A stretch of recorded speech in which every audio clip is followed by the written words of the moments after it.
আসসালামু আলাইকুম ফ্রেন্ডস, আজকে আমি আপনাদের জন্য নিয়ে চলে এসেছি সজনে ডাঁটা আলু দিয়ে মাছের মাথার একটি রেসিপি।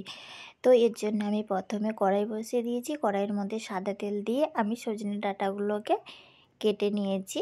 কেটে তাকে ভালোভাবে ধুয়ে পরিষ্কার করে দিয়ে দিলাম, আর দিয়ে দিলাম সামান্য লবণ আর হলুদের গুঁড়ো দিয়ে সামান্য নাড়াচাড়া করে নিচ্ছি।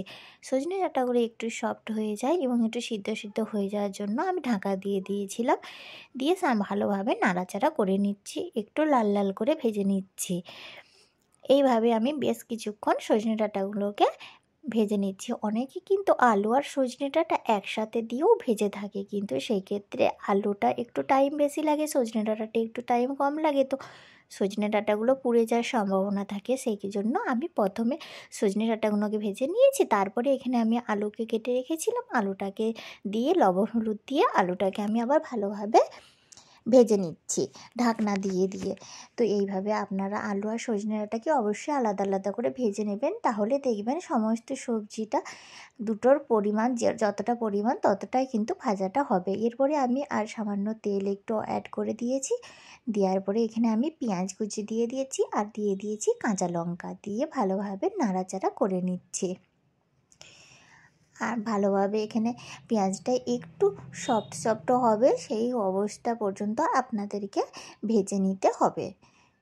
এইভাবে কিন্তু আপনারা এইখানে দেখুন লাল লাল হয়ে আসে, এতক্ষণ পর্যন্তই ভেজে নেবেন, খুব বেশি লাল করার দরকার নেই। তারপরে আমি এখানে দিয়ে দিলাম একটা পেঁয়াজকে, এখানে আমি গ্রেট করে নিয়েছিলাম, তো পেঁয়াজ গ্রেটটাকে দিলাম আর দিয়ে দিলাম আদা রসুনের পেস্ট।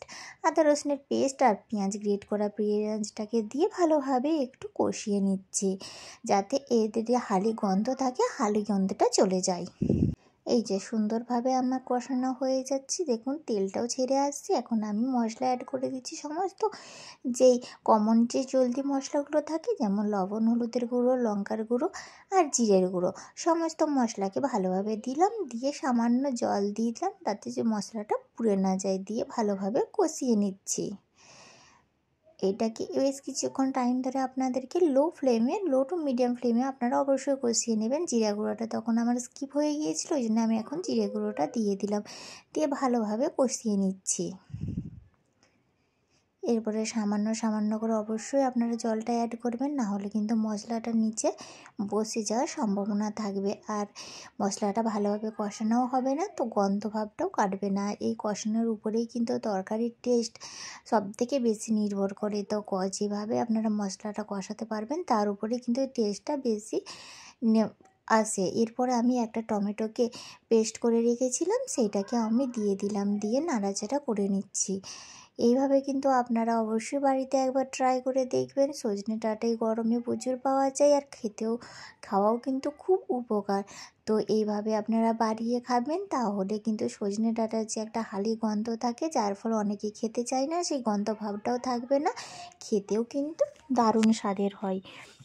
দেখুন কথা বলতে বলতে কিন্তু আমার কষাটা একদম প্রায় হয়েই গিয়েছে। তো এরকম অবস্থায় আমি এখানে ভেজে রাখা আলু আর সজনে ডাঁটাটা দিয়ে আমি একটু নাড়াচাড়া করে মশলাটার সাথে কষিয়ে নিচ্ছি। এই যে আমার মশলাটার সাথে ভালোভাবে কষানো কিন্তু হচ্ছে।